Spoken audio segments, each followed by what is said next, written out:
गिजरी थाने के करीब wine shops पर मुसलमानों को शराब फरोख्ती का कारोबार उरूज पर पहुंच गया है। शराब फरोख्त किए जाने की खुफिया वीडियो 5 न्यूज ने हासिल कर ली है। शराब खरीदकर स्टोर के करीब ही नोश करने का भी इंकशाफ हुआ है। पुलिस खामोश तमाशाई बनी हुई है।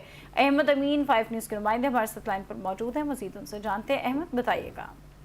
ये बिल्कुल थाना गुजरी के हदूद में शराब फरोशी का कारोबार उरूज पर है और ये कारोबार मुबैना तौर पर एक्साइज डिपार्टमेंट और एसएचओ थाना गुजरी अजगर कानों की सरपरस्ती में चल रहा है और ये स्टोर थाना गुजरी से चंद कदम के फासले पर मौजूद है। यहाँ मुसलमानों को बासानी शराब फरोख्त की जाती है। इसके साथ साथ लोग रोड पर खड़े रहकर भी शराब पीते हैं, लेकिन गुजरी पुलिस के जाने से किसी किस्म की कोई कार्रवाई नजर नहीं आती है। इस तरीके से खुलेआम मुसलमानों को शराब फरोख्त होना और रोड पर खड़े होकर शराब पिए जाना एसएसपी साउथ के लिए भी बड़ा सवालिया निशान है।